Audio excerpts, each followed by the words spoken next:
Hi, all. Kinsey Schofield here with Ted Rowlands, court TV anchor.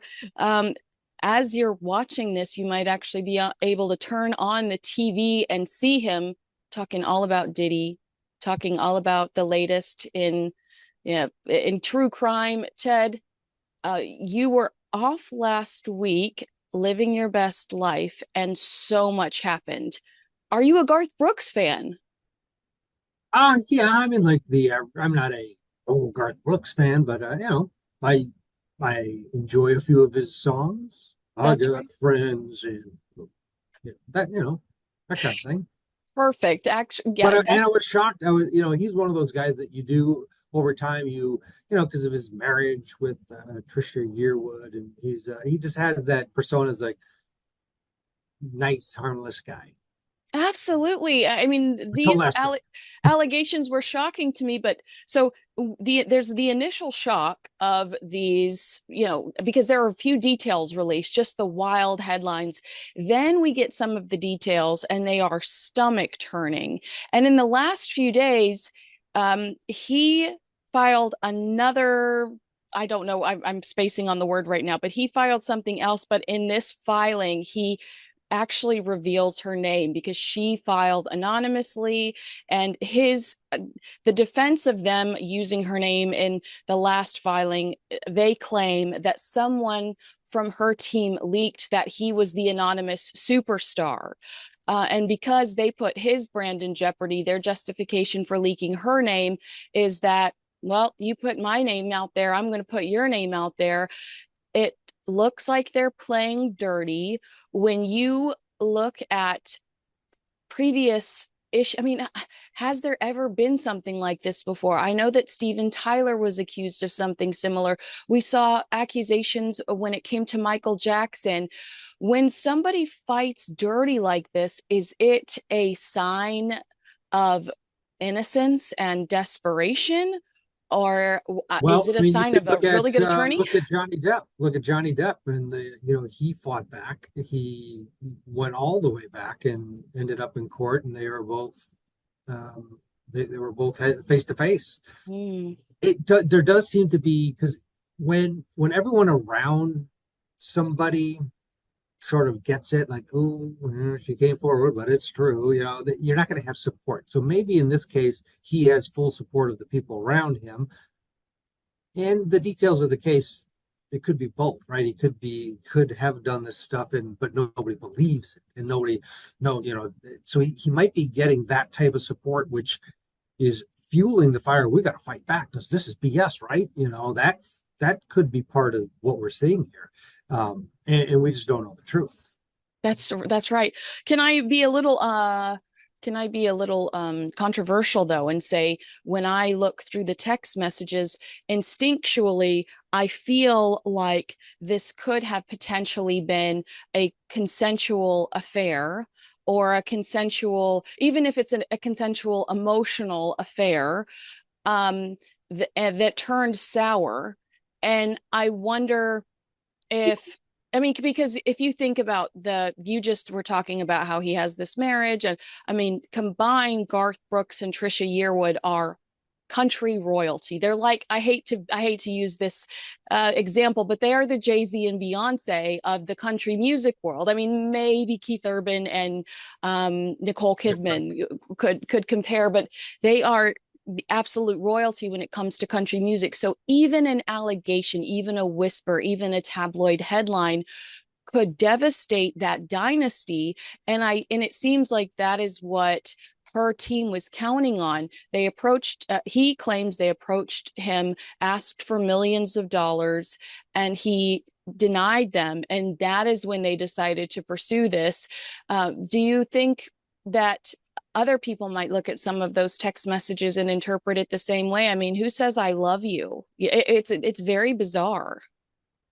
Yeah, and there does seem to be that framework at this point from what we know. And so it's, hey, we had this relationship. Now we don't. I want some money. No, you're not going to get any. And all right, well, guess what?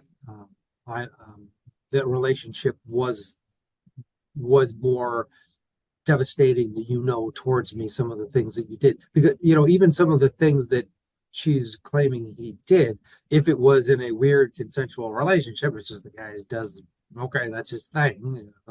As creepy as it might sound, it um, I agree with you completely that this on the surface looks like, and that would explain his fighting back. That this looks like it might have been a consensual relationship that ended. Someone's got millions of dollars, somebody doesn't, and and let's face it, when rejection and love and money are the two number ones on court TV of why people do things, and this if you're going to lie about an accusation, the motivation might be more love than money. Ooh, that's the truth. When it comes to Garth Brooks releasing her name, how damaging is that to his reputation? Are people going to be angry with him? Are they going to feel like that was another attack, another an example of cruelty, which is kind of what her attorneys suggested. And when they say they're going to go after him, the full sanctions, can you explain to me what that means? Well, they'll make her pay for his attorney fees, and they'll break her basically if they were able to win, at the end of the day, which that's a threat. Let's face it. If somebody balks here and they just make this thing go away, I think at this point maybe both parties are going to agree to that. Otherwise, we're going to see a civil trial with the two of them going at it if it gets to that point, which it's a one in a million. I think somebody here caves and they pay her off a fraction of what she was after in the first place, and both lick their wounds and move on. Ooh, that's going to be harmful, I feel like, because no matter what, I mean, look at Prince Andrew. Prince Andrew, somebody from Prince Andrew's world paid off Virginia Giuffre, and he said that it wasn't a admission of any sort of guilt, but when there was money exchanged, the automatic assumption was like, you don't hand over such a significant amount of money when you are such a public figure unless something, and it's, innocent until proven guilty, but in the court of public opinion, that can be harmful to someone's reputation. Yeah, but a well-crafted statement, not admitting any guilt, wanted it to go away, it got it out of hand. You can, in our attention span as members of the public in the United States of America, this is nothing. And people forgive, forget, and don't care anymore. It's not like it used to be pre-Weinstein, pre-COVID, where it's a different feel. So I think he can get away with it, be fine with his career. It's not, the allegations are one person, and they seem, even if you take everything that she said and you think it's all true, um, which is a stretch, right? There's always got to be a little wiggle room there. It's nothing. I don't think it's something he can't rebound from as a singer. But you know what? It's a good point, because if you pay someone off, there's a bit of there's some there. Well, I do I'll agree with you though see. that's the only solution at this point because he's not going to want to go to court. And I mean, just the descriptions of what happened in the documentation, to hear somebody say that on a stand, I think would be absolutely devastating.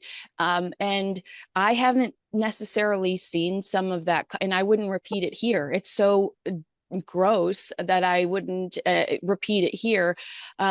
So I can't imagine watching somebody actually say that out loud, how that Yeah, would spread more so than just seeing it written on tmz.com or something, to actually have that visual of a woman crying saying, this is the way I felt, this is how that experience felt to me. That has to, he cannot risk that. That sounds insane to me.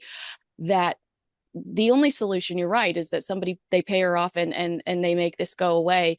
um I have no idea what my next question was, but I guess I would just say, what are next steps? It's like a tit for tat. I'm seeing somebody file paperwork, somebody else file paperwork. What are the next steps here? I think there'll be a lull, and then everybody will reassess as this progresses. The beauty of civil action is that you can drag it on for years. So there could be a quiet settlement that gets a blurb or doesn't. Um, he needs this to go away. Yeah. Short term needs people stop talking about. He's like, oh, good thing Diddy's back in court today. And yeah, I'm sure he's got to deal with some relationship issues because, to your point earlier, there seems to be some. She didn't just make this up out of was it consensual or not. I think it's the question at hand, and that requires some pretty heavy discussions. Right. And I remembered what I was going to say now. When I grew up in the South, so we loved Garth Brooks. Obviously, it was like church. Garth, you got to turn on Garth Brooks because it's like he was Texas. And I remember growing up knowing for some reason as a child that he was a cheater. And so when all of this came up, I was like, I want to go back and look at some of that. And I watched this 1993 interview he did with Barbara Walters. And I wonder if something like this would be in his best interest, or if he goes the Johnny Depp route and hires an incredible publicist that buries this person, which is horrible to say, but if it's false, I mean, that is a solution. If these are false allegations, that might be a strategy. But he sat down with Barbara Walters and was very honest about all the affairs he had. He was so open and honest about cheating on his first wife, Sandy, and said it strengthened their relationship. And after she threatened to leave him, he came back to a completely different woman. And there's something today that, I mean, people really love that TMI. People really, I mean, I don't know if it's the reality TV effect or something, but I almost feel like if he went on, if this was a consensual relationship and he went on one of these shows and he begged for his wife's forgiveness and he explained, you know what, I'm a sucker for lust. This is something I've got to get over, and I'm so sorry to my wife. I honestly feel like he could rebound from something so awful. But Yeah, again, this is because consensual. This is to your all of point, I this. mean the damage is already done, right? The short term damage, the accusations can sometimes be the worst part of the deal. And so yeah, if they've repaired their relationship and she gives the okay, because this is embarrassing for her, um, then that might be a strategy from a PR standpoint. And then if you do that, then you can also say, and we did come to a settlement with the accuser here, and that then it's more palatable because it's a settlement with an explanation. Yeah, that's an excellent explanation. All right. And what about the fact that in this happened in Los Angeles, California, and LA and in the state of California, our statute of limitations is 10 years. It hasn't been 10 years yet.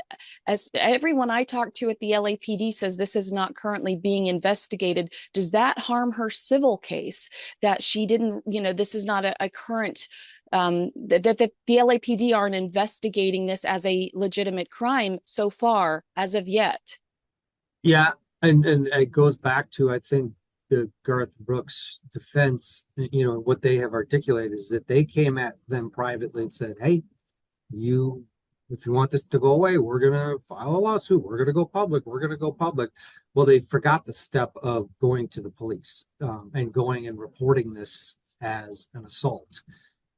That's a major problem when you're looking for credibility down the line, right? Because if indeed this happened and you were traumatized and you can wait to your point, the the door's still open to go march down to the LA Police Department. But if you're looking for justice, or are you looking for money, or what do you want to happen here? And it seems as though her goal, which is understandable, it's a strategy, was to be compensated for her situation. And that's the problem with that is down the line, if you are going to go all the way to trial, it's something they'll jump all over. The defense will make this a huge part. You never went to the police. You never did that. All these things that a sexual assault survivor is expected to do. And sometimes they don't do it for a million different reasons because everything, it is so complicated. It's one of the crimes that is the most complicated, right? As a victim, what do? You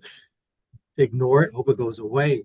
Do you just separate yourself from that? Because it's embarrassing for everybody, including the victim. So, but to your point, there's no criminal aspect, no criminal avenue here in this investigation. And if they were to go to trial in a civil court, that'll hurt.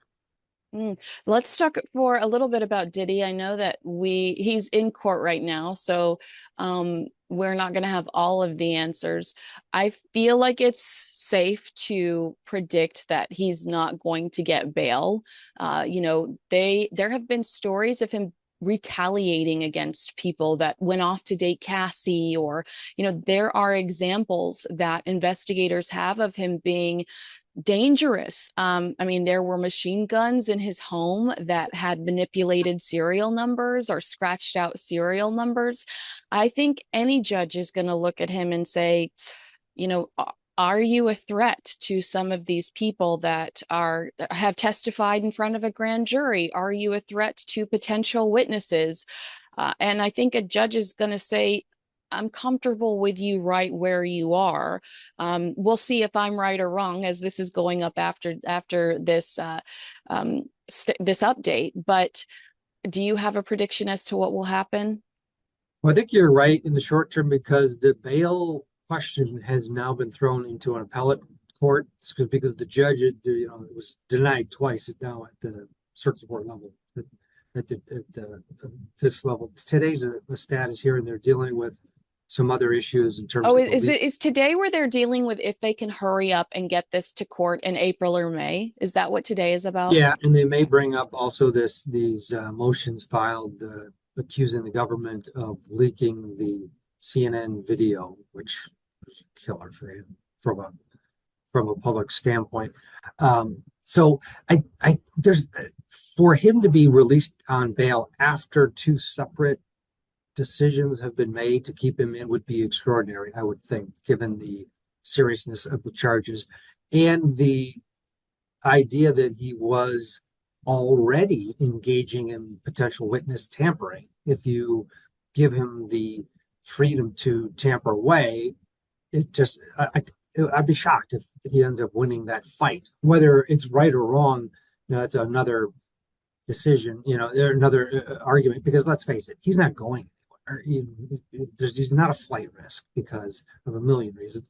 You put an ankle monitor on him, you can't fly, and he's recognizable everywhere. He's not going anywhere.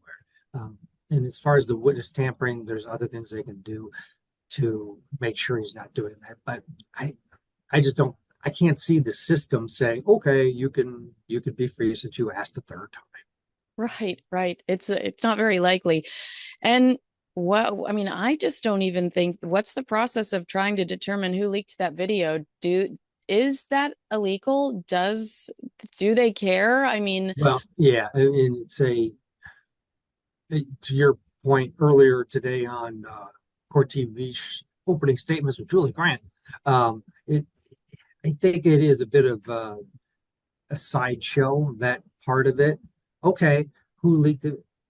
Yeah, the video is the video. He did it. And from a public persona standpoint, if that's the fight they're trying to fight, stop talking about the video because you're never going to because get you're so, oh my gosh, I'm so glad you said that. Stop talking about the video because I hadn't seen it in a few weeks. I had to watch it 3 or 4 times this morning on television and I audibly reacted. I'm audibly still shocked watching that video. I'm gasping. I'm hurting for this woman. So it's like this. I use this example all the time, and I apologize for people that are so sick of me saying it. But the Streisand effect, where you are elevating this thing that you want to go away by, you're bringing more attention to it by trying to make it go away, and that's exactly what this is.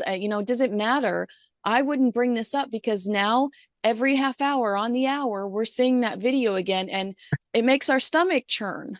Yeah, and any potential juror. I mean, I think the saturation of that video was as deep as you can get in terms of uh, eyeballs that have seen it now, in terms of potential jurors down the line. And this just makes it worse because now it's a repeat of it, and it's um, time does heal most wounds, and this video's impact, to your point, you remember when you watched it first and it was shocking, but no one goes back and watches it because it's hard to watch. And now they're seeing it again, and the most it's a horrible public relations strategy that the defense is engaging in, trying to point the finger of who leaked it. Well, who cares? What, that's a Yeah. whole separate thing. It has nothing to do with the crimes against your client. Who leaked it? Let's talk about poor Costco. Costco, who hasn't done anything wrong. We love their, $1.50 hot dogs. Why are you throwing Costco under the bus with your, they don't even have baby oil, Ted. But there's also like no proof that it was the government, because the this video was suspiciously leaked right after Diddy posted an apology non-apology on his Instagram. So who's to say somebody resentful in the Diddy sphere didn't have access to this video that we believe he purchased from the hotel? Who's to say somebody didn't make a copy because they allegedly engaged with somebody that engaged with video blackmail and thought, I'm going to get a copy of this in case I ever need it.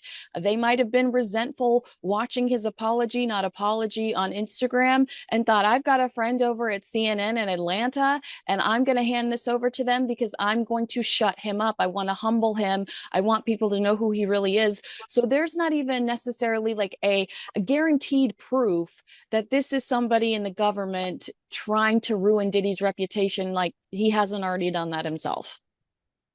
It's a stretch that it's from the government. I agree. The scenario you're setting up, some guy at the hotel saw it and was like, "Oh, I'm gonna copy it before we give it up," and or somebody within the recipient, part of Diddy's team who now has a beef with him for whatever reason. Oh, I'll show you. This is having this in existence. There has to be a handful of people that know about it, and one of those people is the more likely source than some agent with the government who is trying to get him. They wouldn't. It just doesn't seem plausible. Right, Ted? Who knows? I mean, who know? And who cares? Is the big one. Yeah. Who cares who released it? It's out there. Stop talking about it if you're Diddy. Exactly. All right, Ted, I'm so glad we caught up. Do you feel like this is the Me Too of the music industry? Are we going to see more of this, or is it just kind of coincidence that Diddy and Garth Brooks are happening back to back, two of the most powerful men when it comes to their genre of music? Well, yeah, see, music was always, and that sort of lifestyle was sort of, it was anything goes, backstage, or I was on the tour bus, that sort of feeling that for whatever reason, music had that element of it, and it was part of it. And there were things that likely went on that, everybody felt bad about the next day, but moved on. And I think it is now getting into that world, but I think the Me Too movement is different. To Yeah. your point earlier with the Garth Brooks allegations, it's not a right away, oh, throw him under the bus, let's cancel him, he's done. There is a more there's a public wanting for more information before we cancel. I mean, there was a time there was a one allegation, Done. get rid of them. Absolutely. Yeah. And I Yeah, think because when those days. I was thinking of Garth Brooks and I was like, this is really damaging. But do you know who else was like a total Slutty McSlutterson and everybody was fine with it? Elvis Presley. Like, we forgive Elvis Presley for falling in love with a child, continuing to date while he was married, continuing to date younger women while he was married.